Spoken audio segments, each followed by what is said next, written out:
Les convictions féministes sont-elles solubles dans le couple hétérosexuel? L'amour hétéro échappe-t-il au mécanisme de domination masculine? Ce sont ces questions que Mona Chollet pose dans son ouvrage Réinventer l'amour. Selon l'essayiste, nombreuses seraient les femmes qui disent oublier leurs convictions féministes sur le pas de leur porte. Quand la vague MeToo arrive en France, Louise voit ses convictions renforcées. Mais un voyage en Inde va les faire vaciller. Vous écoutez Transfert, épisode 178, un témoignage recueilli par Laura Taouchanoff. Attention, cet épisode aborde des sujets qui peuvent heurter. Pour en savoir plus, reportez-vous au texte de description de l'épisode.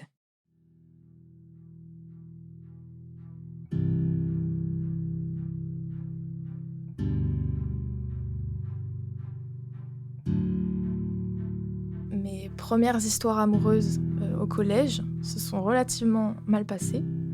Mon premier copain, il est pas très au courant de ce que c'est que le consentement, donc la relation se passe pas super bien au niveau sexuel. Et quand j'arrive en première, donc je suis célibataire, les hashtags MeToo, tout ça sortent, et je me rends compte en fait de ce qui s'était passé et du fait que on n'a pas respecté mon consentement, toutes ces problématiques-là. Je commence à m'intéresser à la question féministe en général, en terminale.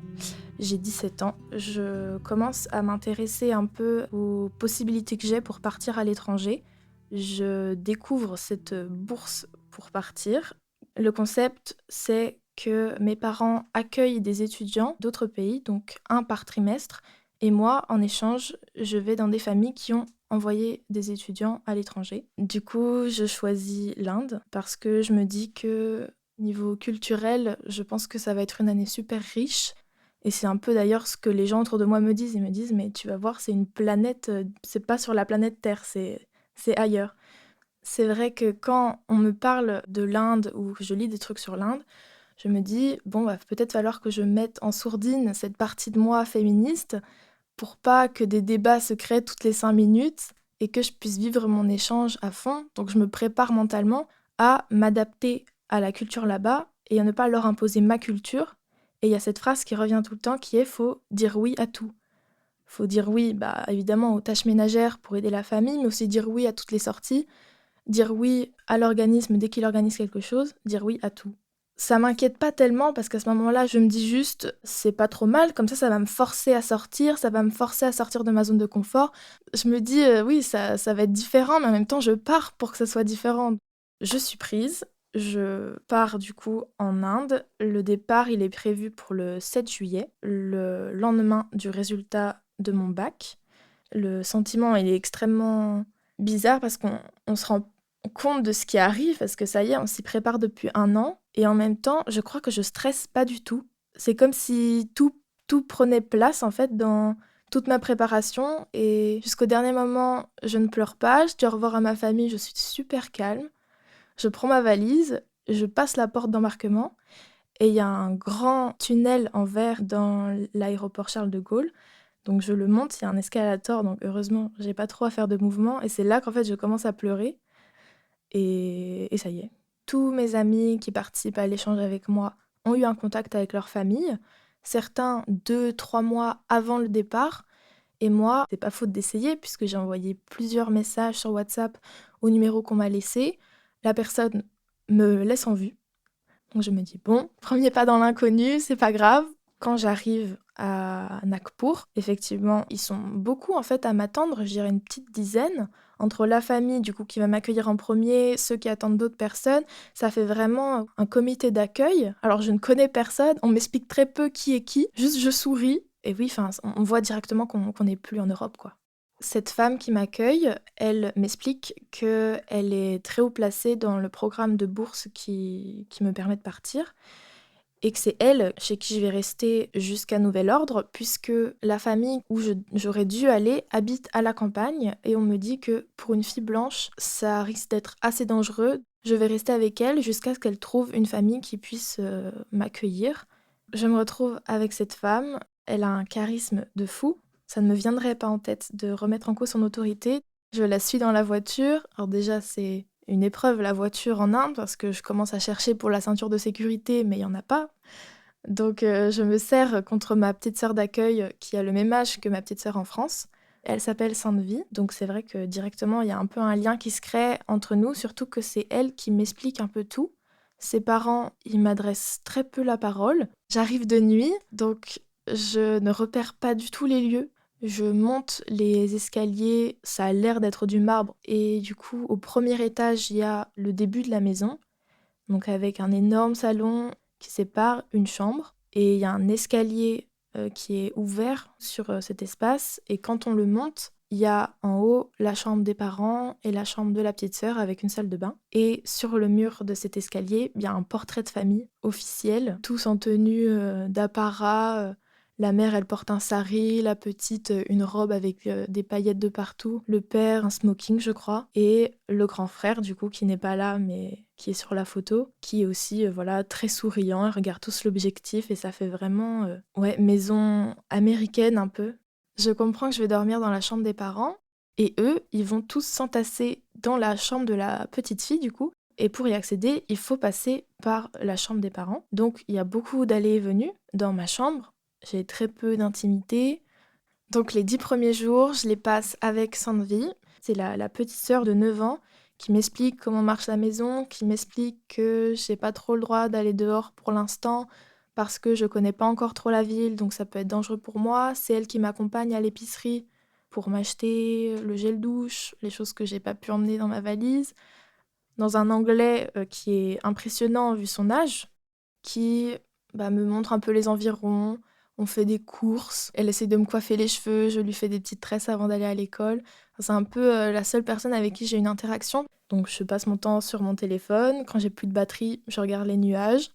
C'est difficile d'avoir des conversations parce que mon anglais est approximatif et les gens là-bas, ils ont un accent très prononcé. Donc pour que moi je les comprenne et qu'après ils me comprennent, c'est assez long. Donc je m'ennuie beaucoup en fait. J'écris un livre sur mon ordi pour passer le temps. Je lis sur ma liseuse des livres qui étaient là depuis des années et que j'avais jamais regardés. Et j'apprends que quelques jours plus tard, le grand frère va revenir à la maison puisque il faisait ses études en Chine, des études de médecine. Et pour les vacances, et il allait revenir. Donc toute la maison s'affaire autour de cette venue proche. La mère, elle achète des fleurs, ils refont un peu les garde-robes. C'est comme s'il y avait un décompte des jours avant qu'il arrive, parce que sa famille est très attachée à lui, donc ils sont extrêmement excités de le revoir bientôt. Et moi, je me dis, c'est cool qu'il revienne parce que il a l'air d'avoir à peu près mon âge, donc ça va me changer de la petite sœur qui, bien qu'elle soit adorable, voilà, elle a 9 ans, j'en ai 17. Peut-être qu'il va me faire un peu visiter autour, peut-être qu'il va me présenter des amis à lui avec qui je pourrais un peu plus sortir et connaître plus de gens de mon âge. J'ai hâte qu'il arrive pour vivre un peu des choses nouvelles, quoi.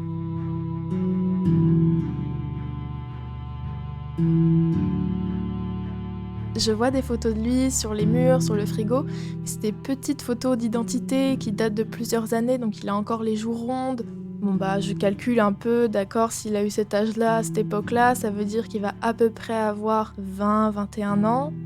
Le jour où Jay arrive, je suis assise sur le canapé en train d'écrire sur mon ordinateur et je comprends qu'il va se passer quelque chose parce que tout le monde descend, il commence un peu à avoir des grands cris, il regarde en bas, qu'est-ce qui se passe? Donc je comprends que quelqu'un est arrivé, j'en déduis que ça va être lui. Donc il arrive, sa mère, elle lui fait la cérémonie d'entrée, donc il doit passer la porte avec le pied droit. Elle lui met le tika sur le front. Moi, je crois qu'en le voyant, j'ai directement un coup de foudre, parce que je me dis, mais il est vraiment très beau. Je m'attendais pas à ce qu'il soit si beau, vu ses photos. Ça se voit qu'il est content d'être là. Il a le grand sourire, il prend sa mère dans ses bras, il fait tourner sa petite sœur partout, des grandes claques dans le dos avec son père. Donc on voit que c'est un peu le roi qui rentre à la maison, quoi.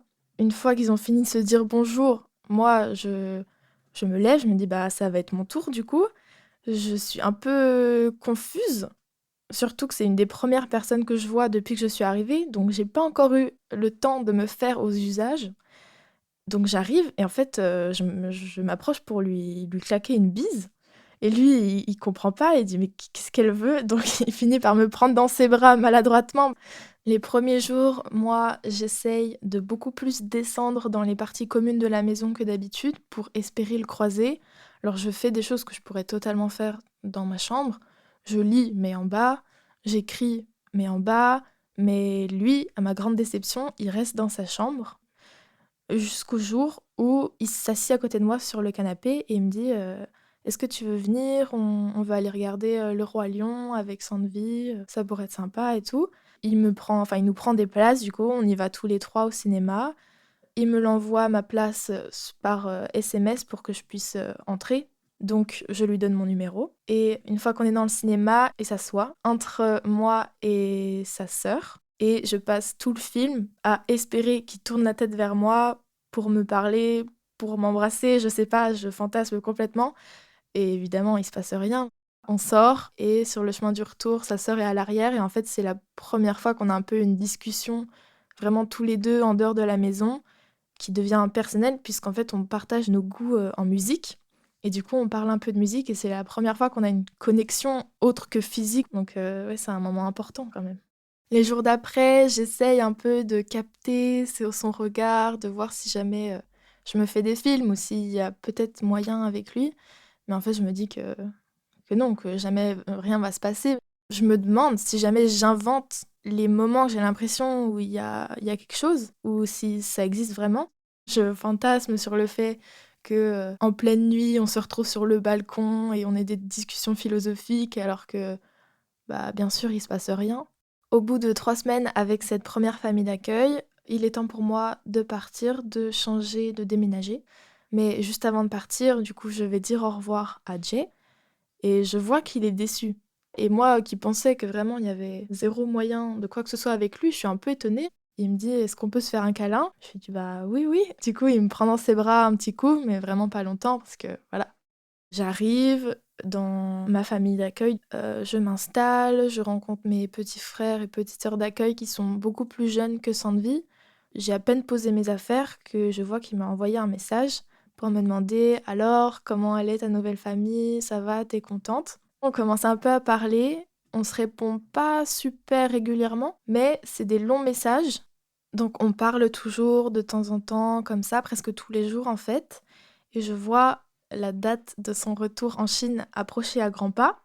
Au fur et à mesure que nos discussions, elles deviennent de plus en plus intéressantes, où je sens qu'il y a de la drague, la date approche et je commence un peu à me dire, là, va falloir agir. Par exemple, on parle un peu du fait que il a déjà vu passer plein d'Européennes chez lui et il me dit: «Ah, c'est fou, les Européennes, très vite, elles ont un crush sur moi, je comprends pas trop pourquoi». Et du coup, plusieurs fois, j'ai dû leur dire, «Bah non, enfin moi je te vois que comme une amie, c'est tout». Donc je me dis: «Bon, de toute façon, tu rien à perdre, tu lui avoues ce que tu ressens» et il dit: «Non, tant pis», il dit: «Oui, tant mieux». Donc je finis par lui dire: «Mais en fait, moi je te vois pas comme un frère d'accueil, je te vois comme un potentiel, amoureux, en fait».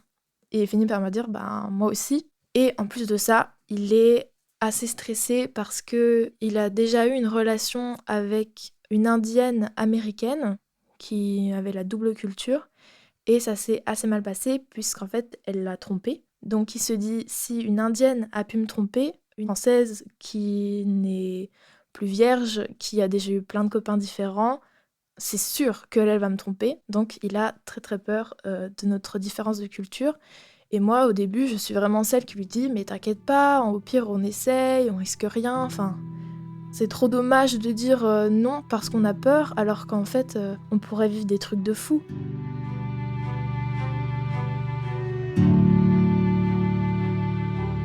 On se donne rendez-vous, on ment à tout le monde. Je sors de l'école, je suis encore en uniforme et lui, il m'attend du coup, à la sortie.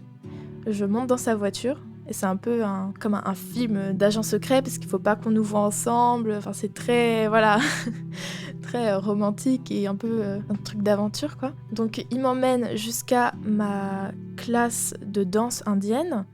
On discute un peu, ça se passe très très bien. Enfin, la discussion est fluide, on rigole. Enfin, c'est assez naturel.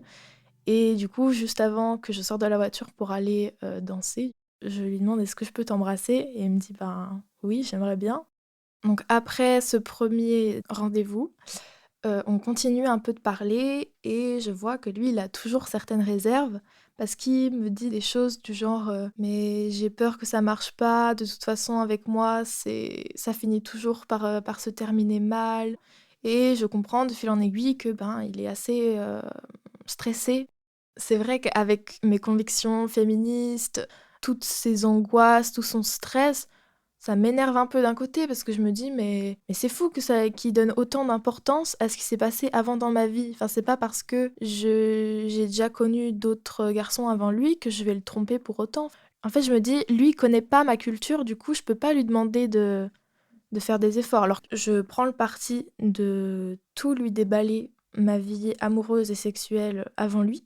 Comme ça, pas de mauvaise surprise, il s'embarque dans l'aventure ou pas, mais c'est lui qui décide.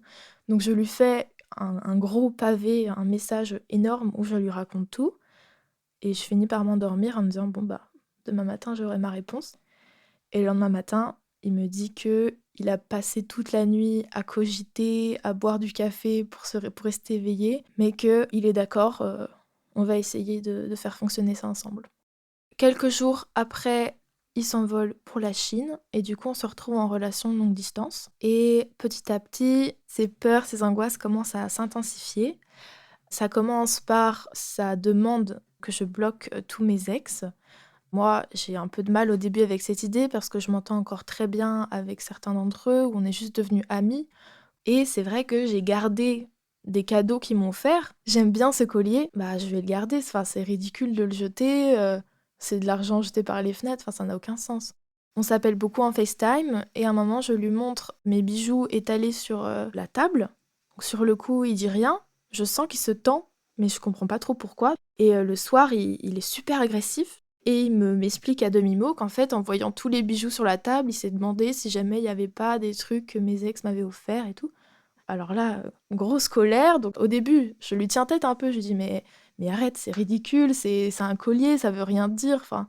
Puis je vois qu'il met tellement de sentiments derrière, je me dis: «Bon, d'accord, justement, c'est qu'un collier, c'est pas grave, je vais le jeter». Après, il bloque sur les ex. Quand il comprend en fait que je leur parle encore de temps en temps, que je leur donne des nouvelles, surtout que je viens d'arriver en Inde depuis pas très longtemps, je trouve ça un peu normal de donner des nouvelles à mes proches. Lui, quand il comprend ça, il dit: «Mais tu complètement folle, mais comment ça tu les as pas bloqués? Mais oh, c'est tellement typique, des blancs ça, mais c'est sûr tu les aimes encore» et cetera. Comme il me fait ses colères, plusieurs fois de suite parce qu'au début je refuse, je lui dis: «Mais attends, non, mais stop, je vais pas les bloquer pour te faire plaisir, enfin c'est à toi de faire des efforts sur ta jalousie, je vais pas m'adapter à toi» et il me sort: «Bah oui, mais regarde, tu préfères continuer à parler de temps en temps avec quelqu'un avec qui tu as couché, plutôt que me soulager et arrêter de me faire souffrir en les bloquant». Et devant cet argument, je me dis: «Bah oui, effectivement, regarde, il souffre tellement, je peux bien faire ça, c'est bon. En même temps, c'est vrai, pourquoi je m'accroche? OK, je cède, je les bloque». Après, je lui explique que je tiens des carnets, des journaux intimes, des carnets de dessin et il me demande: «Tu le tiens depuis combien de temps là, celui que t'as ici?» Je lui explique: «Bah, depuis mai» et en mai, j'avais revu un de mes ex et il me sort: «Mais moi je veux pas, ça me dégoûte qu'il y ait son prénom écrit dans un journal qui est dans ta chambre, c'est hors des questions que tu le gardes, je veux que tu le brûles, je veux que tu le déchires, je veux que tu le jettes et tout». Je vois ses yeux qui sortent de leurs orbites tellement il est en colère, en FaceTime et tout. Je me dis: «Oh là, OK, OK, bon». Bon, bah, tant pis, on va céder là-dessus aussi parce que visiblement ça le met vraiment très mal. Donc je me retrouve à faire comme je peux sur, la gazinière de la cuisine, à arracher les pages en question, les brûler. Je me dis: «Mais pourquoi est-ce que je suis en train de faire ça?» En fait, j'ai peur qu'il se blesse parce qu'il me l'a dit, il s'est déjà mutilé dans le passé. Je sais que c'est quelque chose qui est susceptible de se reproduire pour lui et il me menace de ça, en fait. Très clairement, il me dit, «Ça me fait tellement de mal, là, j'ai envie de me couper, je fais des cauchemars». Il me dit: «J'arrive pas à arrêter de vous voir ensemble, coucher ensemble, ça le détruit» et je me dis: «Mais visiblement, ça te met extrêmement mal. Je vais faire l'effort parce que moi, ça va, je peux encaisser encore. De ce que je vois, je suis pas aussi mal que toi, donc je vais essayer d'équilibrer les choses en prenant plus sur moi» et puis je l'aime tellement que j'ai pas envie de le voir souffrir. Il me dit: «Avant de te rencontrer, j'étais heureux et maintenant regarde ce que tu me fais». Comme il est étudiant en médecine, il a des scalpels dans sa chambre, donc ça lui arrive de se faire des petites incisions et de bien me montrer: «Regarde ce que tu es en train de me faire, c'est toi qui tiens le scalpel, c'est toi qui m'ouvres le bras». Moi, comme j'ai extrêmement peur pour lui, en fait, je laisse tout passer. Au point que même quand je sors avec mes copines, quand j'ai des événements à l'école avec mon organisme, je fais tout pour le laisser le moins de temps seul possible. Je me prépare au dernier moment possible, je me maquille plus, je mets le minimum nécessaire pour vraiment partir au dernier moment pour être en appel avec lui le plus longtemps possible. Je dors très très tard parce que le soir on se dispute et du coup faut que le temps que je le calme au téléphone parce que si jamais on n'est pas au téléphone, il se blesse. Si je lui envoie pas de message, il stresse, il se dit que je suis en train de le tromper, que je suis en train de parler à un garçon, de m'asseoir à côté d'un garçon, de regarder un garçon. Et en fait, ouais, il prend une place omniprésente dans ma vie. Même quand je suis ailleurs, à l'école, où c'est un peu le seul moment de répit que j'ai dans ma journée, parce que là, j'ai pas le droit au téléphone. Je pense à lui, je le dessine sur mes cahiers, je lui écris des lettres d'amour, je me dis que je vais lui donner à la fin de la journée, il va être content, il va voir que j'ai pensé à lui. J'ai l'impression que je peux pas poser mon téléphone quand je suis avec des amis ou dans un centre commercial ou quoi que ce soit, parce que je suis terrorisée qu'il lui arrive quoi que ce soit. Et au fur et à mesure que les mois passent, je me laisse insulter, alors qu'au début, je raccrochais, je disais mais je vais pas, non, je vais pas me laisser faire, c'est bon. Je suis pas ta Bonnie, je suis pas ton punching ball, stop. Et au fur et à mesure, je me laisse faire parce que je sens que ça le calme un petit peu, le fait de sortir ses nerfs sur moi, et je me dis c'est bon, moi je peux prendre. J'ai l'impression d'être plus forte que lui mentalement, et je sais que si jamais je lui réponds pas, je vais le retrouver dans un état pire que si je lui répondais.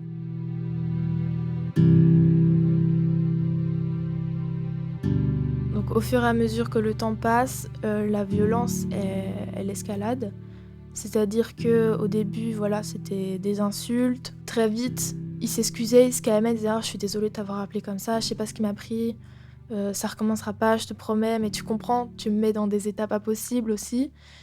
Il frappe son ordinateur, l'écran de son ordinateur tellement fort parce qu'il veut me toucher à travers l'écran qu'il casse son écran et il doit racheter un ordinateur. Et moi, je finis par trouver un moyen pour le calmer parce que quand il a des crises de violence, il se met des coups de poing tellement forts que le lendemain, il a les yeux tout gonflés, il est tellement rouge parce qu'il se met des coups que moi, je suis en crise de nerfs de l'autre côté du téléphone. Je me dis, mais arrête, arrête, arrête, et il m'écoute pas. Il se calme un petit peu quand en fait je me fais la même chose. Donc il se met un coup, je me mets un coup. Il se met des gifles, je me mets une gifle. Et ça a l'air de le calmer au début parce que il m'aime aussi. Donc il veut pas non plus que je me fasse du mal. Après, les gifles, ça suffit plus. Il faut se couper. Il se coupe, je me coupe. Et c'est un cycle de violence psychologique, physique, des deux côtés. Le fait d'avoir eu un coup de foudre, je me dis, mais on est destinés à être ensemble, faut que je me batte pour lui. Et d'ailleurs, c'est ce qu'il me répète aussi, parce que c'est dans la culture indienne, quand tu te mets avec quelqu'un, c'est cette personne pour la vie. Le divorce est extrêmement mal vu. Et il fait que de me répéter, vous, la culture européenne, c'est quoi cette vision de l'amour, de dire quand ça va plus, on se quitte. Et oui, là, il va pas bien, mais c'est pas grave, je vais l'aider. Je vais l'aider, ça va aller mieux. Ça fait à peu près 3 mois que je suis là et il y a un voyage qui arrive à grands pas, le tour du sud de l'Inde que je suis censée faire avec d'autres étudiants d'échange, pas seulement ceux qui habitaient dans ma ville à ce moment-là, mais ceux de toute la région. Donc on est beaucoup, on est 40 et c'est réputé pour être un moment où il y a pas mal de liberté, il y a un concours d'embrasser le plus de gens qui viennent de pays différents. Enfin, voilà, c'est connu que c'est assez libéré. Et Jay a extrêmement peur de ce voyage. Il me le dit, il fait tout pour que ça s'annule. Il me demande d'aller voir le directeur de l'organisme pour lui demander de ne pas partir. Et moi, je fais tout ce qu'il me dit. On en parle même à sa mère. On lui avoue qu'on est ensemble pour qu'elle puisse m'aider à rester à Nagpur. Elle réagit plutôt bien sur le fait qu'on est ensemble. Mais elle nous dit non, non, mais Juliette, il faut que tu partes. C'est une opportunité dans ta vie. Tu pourras pas refaire un voyage pareil. Donc je finis par partir. Et le voyage en soi, il est exceptionnel parce que on a des activités de fou. On va voir des temples, des musées, des palais. Enfin, on mange dans les meilleurs restaurants. Enfin, c'est génial. Je vois des éléphants, je fais un safari. Mais j'ai toujours Jay, du coup, qui me fixe des règles de plus en plus strictes. C'est-à-dire que j'ai pas le droit de m'asseoir à côté d'un garçon, que ça soit au restaurant, dans la voiture, dans le bus. Si jamais je parle à un garçon, il faut que je lui répète tous les sujets de conversation et que j'évite au maximum tout contact, même passe-moi le sel. Il y a beaucoup de plages, donc évidemment, interdit d'y aller, tu ne te mets jamais en maillot de bain. Si jamais tu vois quelqu'un torse nu, c'est fini pour toi. J'avais pas prévu, mais je me retrouve face à un mec torse nu. Et du coup, je sais pas comment réagir. Je me dis, est-ce que je lui dis? Est-ce que je lui dis pas? La plupart du temps, je mens du coup, je lui dis que tout va bien aujourd'hui, qu'il s'est rien passé de spécial. De toute façon, je force mes yeux à ne pas regarder la personne, ce qui est 1000 fois pire parce que de toute façon, il m'aurait jamais intéressée. Mais lui, il fixe des règles tellement fortes que forcément, je vais devoir en braver pendant la journée, c'est obligé. Et j'ai toujours un peu l'impression qu'on me surveille du coin de l'œil. Ils prennent des photos super régulièrement et on me prévient pas toujours avant qu'ils prennent une photo.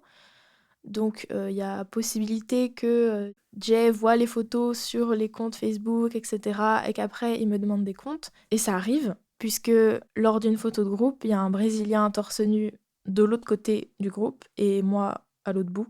Mais Jay voit la photo, elle a une crise de nerfs. Il me dit: «Mais tu m'as menti, mais je peux plus te faire confiance» et cetera. Donc voilà, en fait, je suis un peu surveillée de partout, donc même s'il est pas là, je me sens obligée de suivre ses ordres parce que j'ai trop peur. Il y a un soir où je suis très malade parce que j'ai bu de l'eau qui n'était pas potable visiblement. Donc je suis barricadée dans ma chambre, sur les toilettes la plupart du temps. Et là, il y a un garçon adorable qui m'apporte des médicaments. Et quand il ouvre la porte, il est torse nu. Et je me retrouve à écourter la conversation au maximum, à lui parler super sèchement, etc. Parce que je suis toute seule dans la chambre. Il faut que j'écourte cette conversation parce que Jay va la prendre, Jay va être en colère, Jay va se faire du mal. Et le lendemain, je suis mortifiée parce que j'ai honte de lui avoir parlé comme ça. Plusieurs fois, j'essaye de sortir de cette relation qui, je sens, me pompe toute mon énergie. Je perds énormément de poids. En plus, je suis toute seule là-dedans parce que je peux pas en parler à mes amis sur place parce qu'ils risqueraient de me dénoncer. J'en parle pas à mes amies en France parce que je sais qu'elles vont me dire que c'est pas normal ce qui se passe. Je finis par vraiment ne plus en pouvoir à la fin de ce voyage, fin novembre. Je le bloque sur Instagram, il m'envoie des messages sur Snap, je le bloque sur Snap, il m'envoie des messages sur WhatsApp et il m'envoie des messages de détresse. Il me dit: «Mais arrête, non, ne me bloque pas, je vais me tuer si jamais tu me bloques, je vais me faire du mal, surtout fais pas ça» et cetera. Et après je me pose, je me dis: «Mais attends, qu'est-ce que tu es en train de faire? Cette relation, enfin, alors oui, c'est difficile, mais il faut la faire marcher. Tu vas jamais retomber amoureuse aussi fort que ça, c'est pas possible. Il faut que tu te battes pour ça. Imagine s'il se suicide, tu fais quoi?» Donc je finis par le débloquer et je me dis: «Oui, bah, j'ai bien fait». Peut-être que c'était l'électrochoc qu'il lui fallait et que maintenant il va comprendre que moi aussi j'arrive au bout là, que l'équilibre des douleurs, c'est au même stade. À ce stade, on n'a toujours pas couché ensemble avec Jay. Le sexe, c'est un peu une solution que je commence à entrevoir, qu'on commence à entrevoir, parce que on se dit, quand on va coucher ensemble, tu vas mettre ta marque sur moi, du coup tu vas me sentir plus comme étant tienne et pas comme étant à mes ex, peut-être que ça va aller mieux. Je finis par rentrer de mon voyage dans le sud, et le mois de décembre, il se passe relativement bien, parce qu'on sait qu'on va bientôt se voir. On met tous nos espoirs dessus en fait. Dès qu'il y a eu une dispute, on se dit, allez, on tient jusqu'à ce qu'on se voit. Il finit par rentrer en Inde pour des vacances qui sont censées durer un mois. Et on s'est arrangé avec sa famille pour que je vive chez eux pendant ce mois pour le voir au maximum. Donc quand il rentre, je suis trop contente, je vais le chercher à l'aéroport. Je vois qu'il a un bandage qui lui prend tout l'avant-bras et les 2-3 premiers jours, ça se passe extrêmement bien parce que ça y est, on se revoit enfin, on couche ensemble pour la première fois, on dort ensemble toutes les nuits. Lui, il avait jamais couché avec qui que ce soit avant. C'est notre première fois et c'est sa première fois en tout et pour tout. Et il me répète d'ailleurs beaucoup qu'il a très peur que je me rappelle de mes ex pendant qu'on couche ensemble.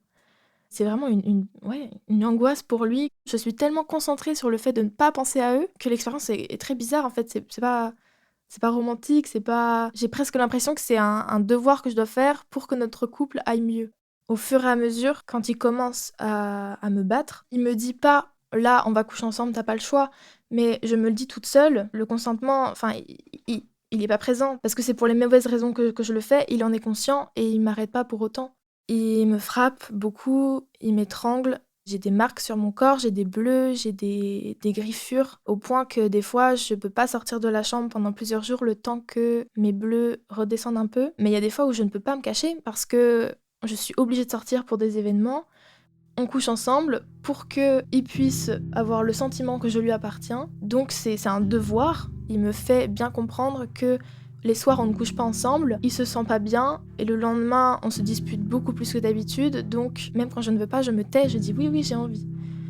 J'ai pas envie de partir parce que je me dis mais les moments où ça va bien ils sont tellement géniaux que c'est trop dur en fait de partir. Au moment où je lui retourne une gifle pour me défendre, je me dis là c'est bon, là c'est fini, il faut partir. Ça y est, ça commence à aller trop loin. En fait, au moment où moi je le frappe, je me dis ça c'est ma limite. Donc je lui dis je veux faire une pause parce que je sais que si je lui dis que je veux qu'on arrête, il risque de se faire du mal. Il pleure énormément, il court au rooftop et il menace de se jeter dans le vide. Donc je m'accroche à lui, je fais peser tout mon poids sur lui pour pas qu'il saute en fait.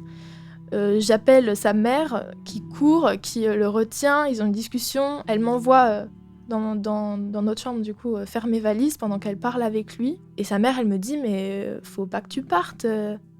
Regarde tout le mal que ça fait, tu veux pas rester et tout. Pour le départ, au début, j'appelle ma mère et je lui dis je me suis séparée de Jay, il faut que je rentre. Là, je me sens vraiment pas de rester en Inde dans cette situation. Je ne peux pas rester encore 2 mois, c'est pas possible. Donc elle me dit ok.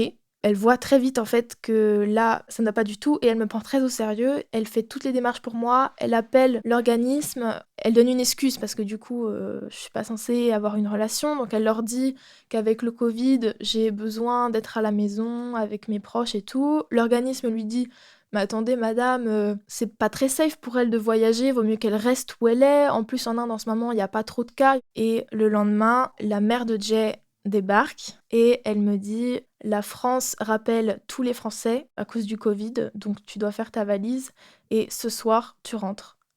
C'est fou et ça tombe très très bien pour moi. Je m'envole et je pars pour la France. Quand je rentre chez mes parents, j'ai un deuxième déclic du coup, où je me rends compte petit à petit de toute la violence que j'ai subie et à quel point c'était pas normal. Il y a plein d'étapes, c'est-à-dire qu'au début, je ne dors même plus dans ma chambre. Il avait fait de cet endroit en fait comme un hôtel à tous mes ex et il m'avait dit quand tu rentreras en France, je ne veux pas que tu passes le pas de ta chambre sans moi. Je veux que quand on rentre, on couche ensemble sur ton lit directement. Comme ça, on marque cet endroit et maintenant il est à moi aussi. Donc la première semaine, je dors dans la chambre d'amis. Je lui parle encore à ce moment-là. On s'appelle, je lui envoie des messages, mais petit à petit, je prends mon indépendance vis-à-vis de lui. Quand il commence à s'énerver, je raccroche directement et je mets mon téléphone en mode avion, je lui réponds plus. Alors qu'avant, j'aurais jamais osé faire ça, mais maintenant, je me dis, c'est plus mon problème. Avant de partir, j'ai prévenu sa mère, je lui ai dit, il a des tendances suicidaires, il se fait mal, maintenant, c'est à vous de gérer. Moi, je peux plus. Il m'envoie beaucoup de mails, de messages auxquels je réponds de temps en temps, mais je vois que dans les périodes où je ne lui réponds plus ou je le bloque, je vais beaucoup mieux. Et dès que je le débloque, parce que ben voilà, c'est comme si j'étais addict à lui, ça met du temps pour se désintoxiquer. Je recommence à aller mal, du coup pendant une semaine, du coup je le rebloque pour aller mieux. Et durant un des moments où il était débloqué et où on parlait un petit peu, il me dit que il s'est fait diagnostiquer schizophrène. Et c'est un peu la libération en fait, parce que je me dis mais ça explique tellement de choses. Je comprenais pas quand il me disait mais je vous vois coucher avec ton ex sur mon lit et je ne comprenais pas. Et du coup, le fait qu'il m'avoue que ben oui, il a été diagnostiqué schizophrène après que je sois partie, je me dis mais ok, du coup, c'était vraiment pas ma faute en fait. C'était pas moi le problème, c'était sa maladie. Je me dis ok, c'est bon. Maintenant, je peux passer à autre chose. Le fait qu'il soit diagnostiqué, ça m'aide à le pardonner parce que je me dis que lui aussi, en fait, il a subi cette relation. Ce n'était pas le bourreau, on était deux victimes, en fait, et c'était toxique pour chacun de nous. Donc, je le déteste pas. En plus, je vois bien qu'il s'en veut énormément et je lui veux beaucoup de bien, en vrai. Je me dis, j'aimerais qu'il rencontre quelqu'un et qu'il soit heureux. Les derniers contacts que j'ai eus avec lui sont assez étranges parce qu'à l'époque, il me disait encore, je sais que j'ai fait des erreurs, mais je vais faire en sorte que ça aille mieux, je vais travailler pour toi, je vais aller voir un psychiatre pour toi et on finira ensemble. Mais c'est les derniers mots que j'ai eu de lui.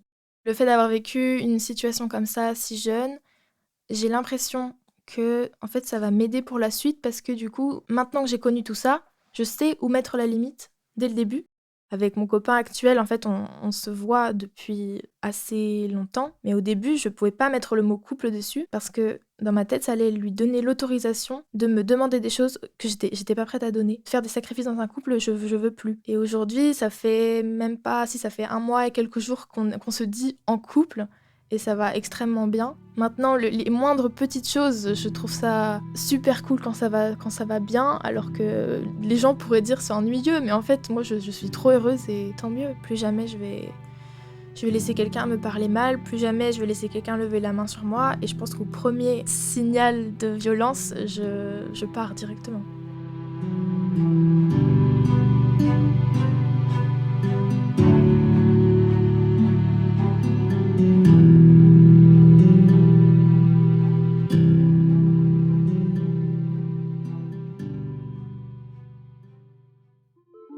Vous venez d'écouter Transfert, épisode 178, un témoignage recueilli par Laura Taouchanoff.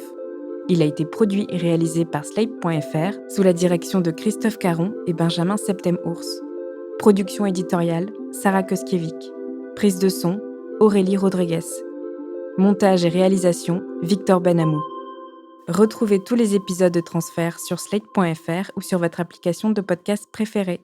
Pour proposer une histoire, vous pouvez nous envoyer un mail à l'adresse transfert@slate.fr.